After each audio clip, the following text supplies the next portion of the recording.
Our sponsor this month is Published, an affiliate of Village Voices. Published offers all author services from writing tips, critiques, manuscript evaluations, and editing, as well as tips to help you become published. If you prefer to self-publish, purchase the step-by-step book on publishing through Amazon, or purchase services a la carte, from formatting to creating custom covers, or even tips to gather endorsements. The staff is headed by 2 professional writers. After your books are published, either trade paper, electronically, or both, purchase marketing tips, web services, book trailers, or turn your book into an audiobook. Publish provides all your writing, publishing, and marketing needs. So give them a call at 941-748-6865. Contact them online at dgould497@aol.com, or go to the website at www.publishedavillagevoices.webs.com. DNA Video Productions is a full-service video producer with a fleet of drones, 4K, and HD cameras, as well as a crew of video operators. We handle commercial and residential real estate videos, as well as events for promotional purposes. We create book trailers, both live-action and running stills, music videos, and website videos. We also film series shorts for online distribution and are currently involved in filming a political parody. We specialize in low-cost movie making. Call DNA Video Productions at 941-748-6865 or visit our website at www.dnavideoproductions.com. That's www.dnavideoproductions.com. Thank you.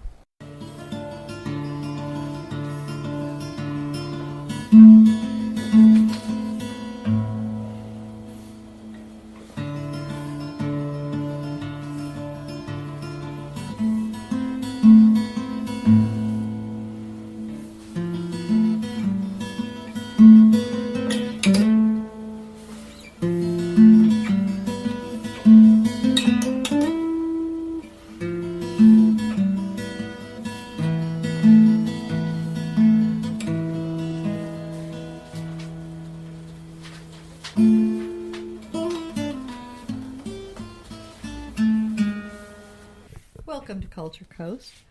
The intro you just heard was by Al Musitano, and today we are talking to an author, Mike D Angelo, who has written Life Among the Ordinary, Completing Our Nation's Great Unfinished Business. Hi, Mike. How are you today?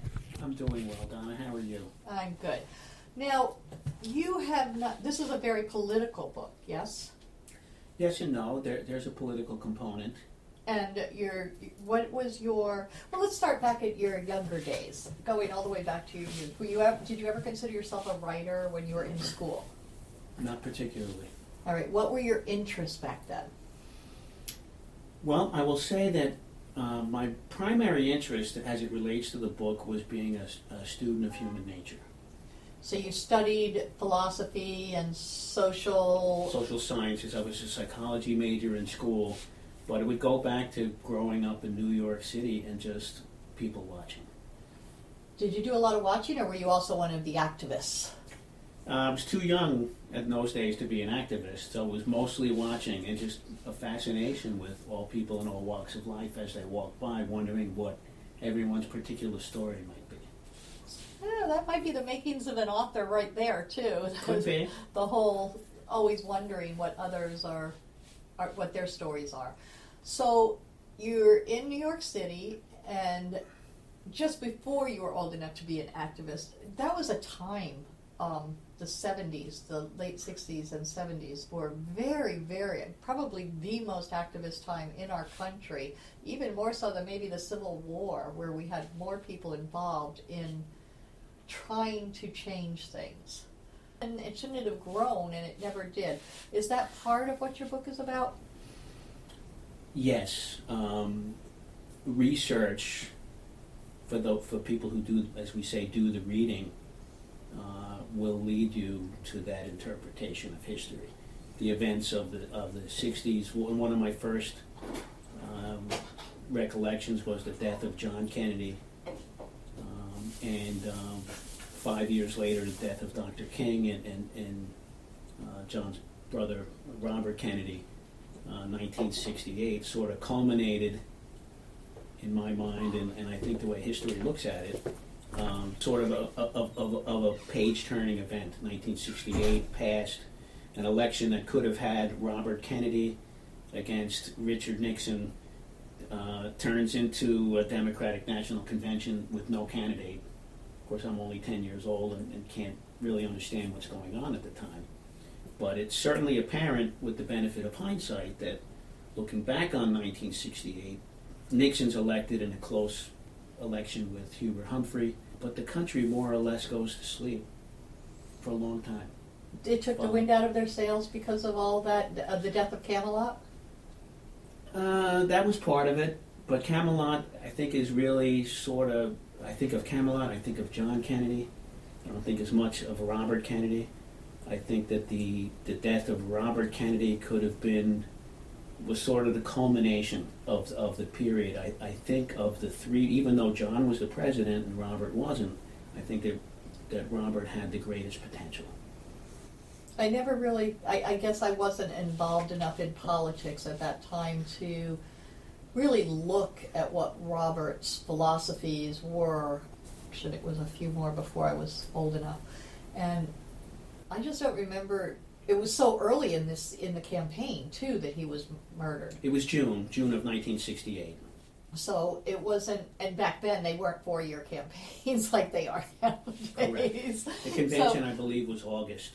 So it was he was there and he was going to run and he was going to replace his brother and yada yada yada. I happened to be at the 2008 inauguration in Washington of President Obama. I was a chaperone for students at the university where I was working at the time. And when I heard, we were sort of let out on the Great Mall from this bus at 4 o'clock in the morning and said, you're on your own until 8 p.m. tonight when the bus is going to be taking off back. And if you're not on the bus, you're on your own. But when we heard that the president the new president had gotten out on the parade route, had gotten out of his limousine and was walking the streets of Washington with tall buildings on either side, I have to tell you, I was freaking out, and I think that everybody my age was freaking out because they remembered 1968. Right, and it seems foolish, but since it wasn't planned and nobody expected him to be exposed, I don't think anyone had time to set up something like that, or they may have. Well, because right. Let's be honest, there are still many people in this country who, because of racism and bigotry, and just plain hatred of Democrats as well, would have liked to see him assassinated. And that's a sad commentary about where we've come as a people, but it's also part of what your book is about, correct? It is. That's a large part of what it's about. So let's go a little bit further. So you get out of school and you're a psychology major? Psychology major undergrad, went on to law school. Graduated in 1983 and then spent, I will say, a relatively uneventful period of 25 or 30 years practicing law, living the American dream. I had my own business in a nice town, in a great school district for our son to go to school, in a nice public school district. A nice life. It was a nice life. The book and all of that, the things that we're talking about here today for this interview were not even in gestation at the time. Do you think a lot of your generation and a few years above you, a few years behind you, with all the things that happened in the late 60s and early 70s, do you think you all became complacent, and I have to include myself in this too, being part of the establishment all of a sudden? First we were fighting the establishment, and then you were the establishment, so you were comfortable, things were happy, don't rock the boat? Is that how we got to where we are today? Well, you're part of the establishment, and then you forget. Time marches on, and you forget. And as I started to research the book, I remembered some of the old cliche lines from the 1960s, one of which was, never trust anyone over 30. Right, I remember that. Right? So here I am at now, pushing 50 years old, saying, "Oh my God, I'm 20 years past that point. I can't trust myself." Who can I trust?" And so that starts coming back, and then when you teach, you're up there with college students. Most of my students were studying to become tomorrow's K through 12 public school teachers, and you get up there, and the chapter on the Vietnam War, for example, you put your notes up on the board for talking points. You turn around and you look, and you ask your students, what. Let's go. Let's talk about Gulf of Tonkin. Let's talk about the War Powers Act. Let's talk about the Tet Offensive, et cetera, et cetera. And the first time I did this, what I quickly noticed was a whole room of blank faces. They knew that there was a Vietnam War, but they had no idea. And it wasn't a war. That was the other strange thing. We call it a war, but it was never officially a war. They knew that it was a chapter in a book. That's all they knew. And some of their parents lived it. And their parents, yes. Some of their parents. Their parents lived it. In some cases, their grandparents. For whatever reason, the communication was not passed down.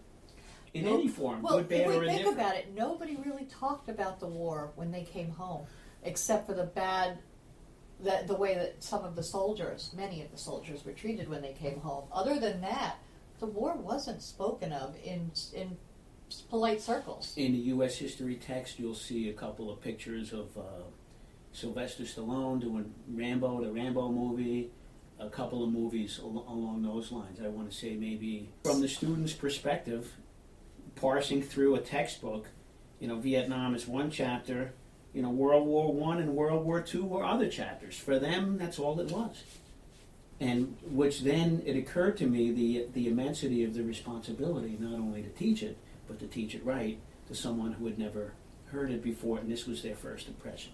Right, and it is so strange that World War I and World War II, everybody came home, and they still talked about those. They talked about the good old days and the win, and do it for the Gipper, and it was just like it was a whole. They were encompassed and embraced when they came home. And Vietnam, we just tried to erase it from our collective brains because we didn't want it. So that's one of the reasons our kids have no clue.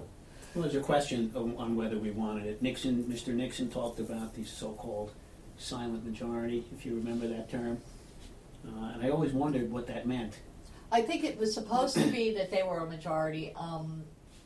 Then you had your moral majority, and I think they were ever a majority. They're people who were going to tell everybody else what they had to do and what they had to believe. I don't know how they ever got majority in that. Right. Well, yeah, so were they creatures of convenience that were created by the politicians to serve their own purposes? Right. Is what one would think, going back, being on the outside looking in. So you got your career and raised your child, and now you retire. And what brought you to writing this book? I did not have a plan to write a book. I began to start reading pretty much American history biography. I was coaching Little League with a friend who was a professional educator. I was expressing frustration with law practice. He saw it from his perspective as a missing intellectual curiosity in day-to-day practice. I would agree with that 100%. Most of the things that lawyers do can be done, monkeys can be trained to do, with all due respect to the profession. And the intellectual... Which is why they're so very, very strict about not practicing if you're not licensed, because they don't want just anybody to do it. Yeah. They might find out how easy it is. Well, not so much easy, it's just rote. You can, everything, and especially with the automation today and the computerization of things. All the forms are pretty much in the computer, and you just fill in the blanks. For everything, so if you've seen it once, you can do it that way. My colleague said that he noted that the intellectual curiosity, which was law school, does not exist in the real world when you get out.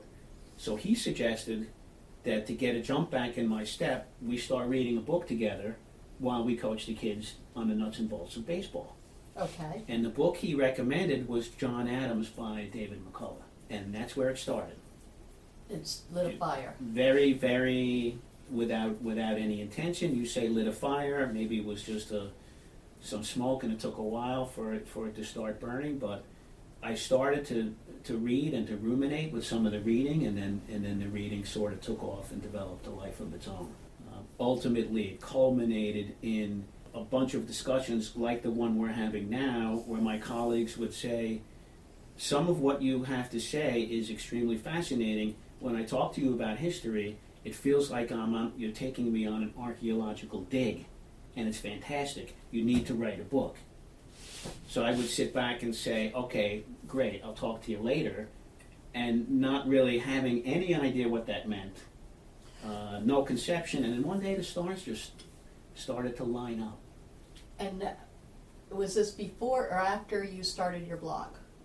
This is before. Before you started your This blog, is before. things start to fall into place. Probably about 10 years ago, I would say. What did you decide to do with it at that point?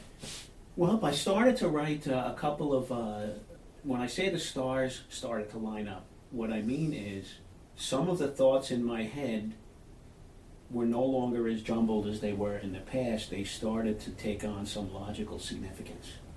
And I started to see some logic to what I was reading. I didn't know what direction it was going to take me, but I saw some logic, and so it was a starting point. So I wrote a couple of pieces for a journal, which was, as an aside, was rejected, of course. Authors know that everything you write gets rejected, right? At least once. At least once. At least once. And those became the basis for 2 of the chapters in the book. Now, were they rejected because of the writing, or were they rejected because they didn't fit the political direction of the place that you were trying to put them? It was the latter. At least that's what I was told. It was what I wrote for was a journal of business management. Okay, and that was what I was just going to bring up as well. Most of your life, have you been a liberal or were you a conservative? You're a lawyer, and many, many lawyers tend to be far more conservative than, and that's why they become politicians, isn't it? But they tend to be conservative, and right now you are not conservative. I wouldn't put you in that corner. So were you always of the mind that you are now, or did you go through some epiphany, or was it a slow change? Well, I preface the remarks by saying that I'm not big on labels, because what I may think, or the reader may think, a liberal or a conservative is, you may not think, they may not think. And it depends what the definition, I like to say, tell me what your definition of a liberal is, and I'll tell you if I'm a liberal. Okay, so that being said, I have sort of wavered back and forth. I would say, if I had to give you a big picture, my college years, I was left of center. I moved right of center through my law school years and into my years of practice. I would expect that. It just seems to fit. And then somewhere along the way, I started moving left again, left of center, still very much in tune with the center line. Right. But left of center, and I would say today, if I had to put myself in a box, I would say it's left of center, conservative on fiscal issues, and liberal on social issues. That's almost like a libertarian. Again, another label. Isn't that what they call their party, though? So, socially liberal and conservative is their economic issues. I could see some commonality, but I also see some distinctions, like Ayn Rand, for example. Not one of my favorite people. I don't think she's a liberal. I mean, a libertarian. She can call herself that all she wants, but as far as I can see, she's almost a fascist. So I am not a fan. Yes, well, at all. Yes. I don't like her or her writing. I think that she was a very evil person, to be honest. But the interesting part about libertarians is that they say no government or less government until they want something done. But isn't that what all Republicans do as well? So, right. And then the Tea Party movement, when you watch Rachel Maddow's show, she will tell you that the Tea Party is about, and I mentioned this in my book, Tea Party is about no government or small government until it's about something they want to do. They don't have any idea what the Tea Party platform is. Well, for example, they're all for building a 2,000-mile wall across the southern border of the United States at federal expense. So Rachel would call that big government Tea Party style. We'll stay out of your way until we want to get into a woman's vagina, for example, and determine when tests need to be made on abortion. Yeah, et cetera, I don't et cetera. understand them getting involved in these social issues at all. I think that is their biggest mistake, both the GOP and the libertarians. Why are you even that? There's no need for this except to interfere in people's lives, which is against the Constitution. So how can you? And it's not libertarian; it's big government. It's ridiculous. Interventionist sort of government. Yes, it's ridiculous. I'm probably far more left than you are politically, and I have been all my life. I can't ever say that I have always been. It's just always been that way. I mean, from the time I was in high school, I was going to the protests against the war. It always seemed to be something that I just was very, very. Earth Day came about when I was in high school, so that was part of it. And the Camelot, just seeing the death of what looked like at the time, I don't know where it would have gone, but it looked like we were actually going to be the age of Aquarius and everybody, being happy and having a chance to get somewhere. And that just seemed to dry up in the 80s. It became the me generation, and from that point on, I was just like, what happened? and of course, the 80s was the time when Ronald Reagan was president, who when Franklin Roosevelt was president during the New Deal, was very far left of FDR at the time. Most people don't appreciate that. I would not have known that. Well, he considers himself a Democrat, or was a Democrat, split with the party during the Great Society, and the sort of the rise of Barry Goldwater in 1964, the conscience of a conservative. And but he follows within the fabric of FDR's New Deal, because he was sort of a New Dealer up to a point. So that's an interesting take on that. I would never have thought of anyone calling him left of center. He was left of FDR. And back at the time, you have to understand the context, and I know you do, but perhaps the readers need to understand this. In 1932, when FDR ran for the presidency in the middle of the Great Depression, 4 years in, both him and Herbert Hoover, they were both fiscal conservatives. 30 years later, when John Kennedy was president, he was a fiscal conservative. There was no such thing as a fiscal liberal at the time. I think the terminology came to be... I don't think I've ever heard fiscal liberal, ever. Well, They call them socialists. Well, what I heard, my first consciousness was Ronald Reagan talking about tax and spend liberals. And then you realize how much of a hook he had on the American psyche because of the power of his movement, the Reagan era. Until you realize when you do the research that although he may have been correct that during the 70s and the 80s, the Democrats were tax and spend, what he failed to say was that the Republicans will borrow and spend. Yes, that was so true. Everything got put on the credit card. Nobody says that, and to the present day, the party. The entire time Reagan was in there, he was just charging it to the future. Reagan. That's why our deficit went through the roof. President Bush 41 in his term, and then of course his son George 43. W. Bush 43. From 2000 to 2008, it was the greatest spending spree in American history on a credit card. On a credit card. They did it all on credit. On a credit card. And absolutely. And they have half of the electorate bamboozled that it was the Democrats' fault. Doing. Their fault, and they're doing, and they should be put back in power to fix it. And then they just spent more. Exactly. They borrow more. They borrow more, but they spend more too because and they spend more. They spend more, and a lot of it was on arms. Or Reagan wanted that stupid Star Wars defense system that was going to cost more than all of us make in a lifetime. It was mostly arms. I would say mostly arms. Social programs were cut drastically. Yes.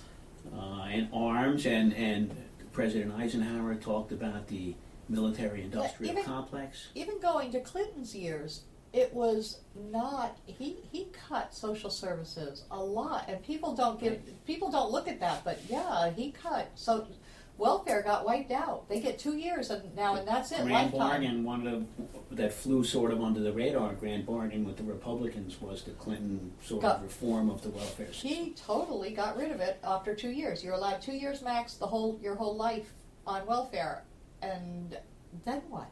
All those people on it, I know where they have gone since then, and I'm not sure I'm comfortable with that either, being the Social Security disability system, but that seems to be where most of the welfare recipients ended up because they weren't able to work for one reason or another. Right.